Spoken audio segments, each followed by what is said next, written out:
bahwasanya apa yang disampaikan oleh Menteri Hukum itu salah kaprah, Bro? Saya kira bukan salah kaprah, salah beneran.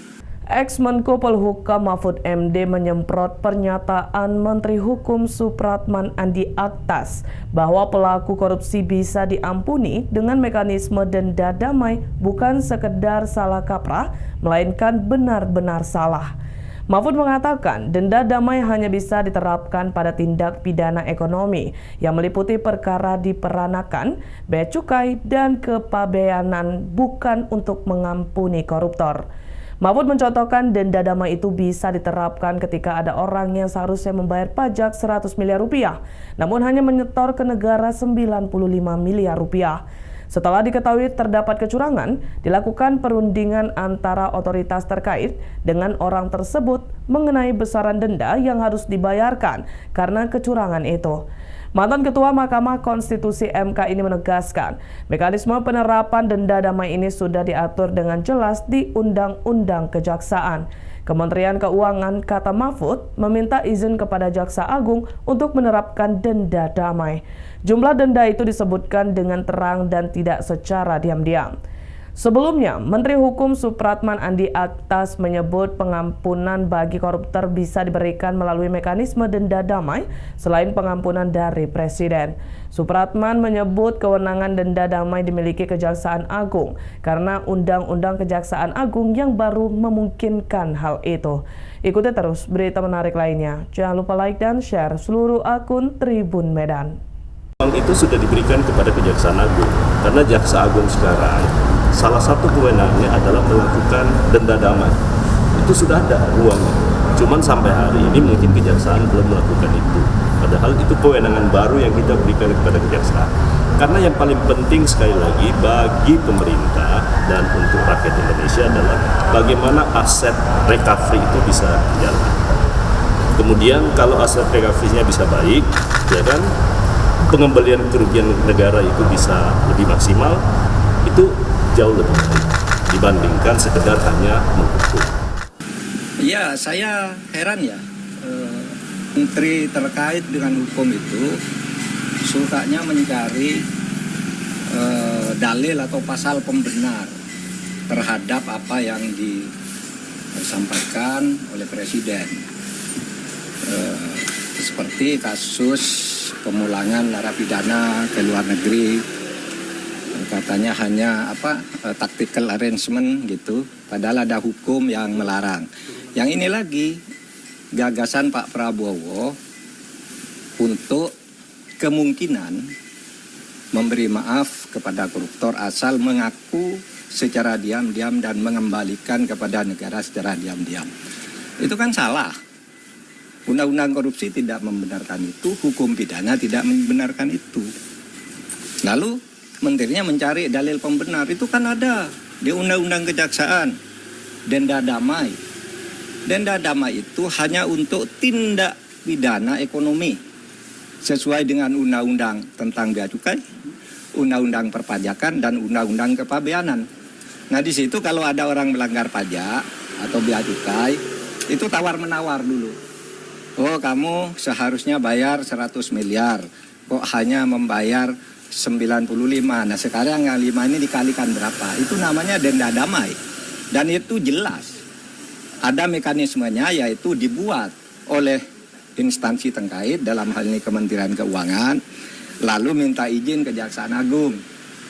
Minta izin ke Jaksa Agung. Jelas tuh prosedurnya, angkanya jelas, tidak diam-diam. Nah sekarang dinaikkan kewenangan ini, Jaksa Agung boleh menerapkan denda damai tanpa usul dari instansi terkait. Tetapi itu tetap tuh undang-undang tindak pidana ekonomi, yaitu untuk kepabeanan, untuk pajak, dan untuk tadi bea cukai. Itu diatur di dalam pasal 35 Undang-Undang Kejaksaan Agung yang terbaru. Dan itu jelas di dalam pasal 35, dan penjelasannya itu hanya untuk tindak pidana ekonomi tertentu. Korupsi tidak masuk di situ. Oleh sebab itu, menyongsong tahun baru nih, mari ke depannya jangan suka cari-cari pasal untuk pembenaran, itu bahaya. Nanti setiap ucapan presiden ditarikan dalil untuk membenarkan itu tidak bagus cara kita bernegara. Kita seperti apa yang akan timbul ketika denda damai ini dipaksa diterapkan? Ya enggak tahu, kalau saya sih membayangkannya nanti akan banyak orang korupsi, diam-diam sesudah akan ketahuan mengaku. Gitu kan? Sesudah akan ketahuan mengaku. Kan Pak Prabowo inginnya sebenarnya ya, agar aset negara tidak hilang. Asset recovery namanya kalau itu di konvensi PBB. Itu dibenarkan aset recovery itu. Tetapi yang termudah agar tidak terjadi diam-diam penyelesaiannya. Dulu saya sudah pernah mengusulkan loh. Tahun 2001 ketika saya Menteri Kehakiman, lalu saya tulis lagi usul itu di dalam buku saya yang terbit tahun 2003. Judulnya Setahun Bersama Gus Dur. Mari kita maafkan aja gitu. Tapi terbuka. Seperti yang dilakukan oleh Afrika. Jangan diam-diam gitu. Nah ini diam-diam gimana caranya? Siapa yang bertanggung jawab? Lapor kepada siapa yang mengumumkan siapa? Apakah yang bersangkutan minta damai itu mau diumumkan namanya? Nah kalau tidak diumumkan tidak transparan, tidak ada yang tahu bahwa itu melanggar atau tidak. Tapi kalau diumumkan ya lewat pengadilan aja. Dan salah kalau mengatakan undang-undang untuk mengembalikan aset itu tidak ada jalannya. Kalau mau ya undang-undang perampasan aset diberlakukan aja, undang-undang perampasan aset yang sudah dituju oleh DPR sama pemerintah dulu, tapi lalu macet di DPR. Itu saja diundangkan, itu lebih gampang ya, undang-undang perampasan aset itu kan bisa dilakukan begitu. Oke? Bapak Put menilai bahwasanya apa yang disampaikan oleh Menteri Hukum itu salah kaprah. Saya kira bukan salah kaprah, salah beneran. Kalau salah kaprah itu biasanya sudah dilakukan, terbiasa meskipun salah. Ini belum pernah dilakukan kok. Mana ada korupsi diselesaikan secara damai? Itu korupsi baru, namanya kolusi. Kalau diselesaikan secara damai, dan itu sudah sering terjadi kan? Diselesaikan diam-diam antar penegak hukumnya yang ditangkap. Kalau menyelesaikan diam-diam kan banyak tuh yang terjadi.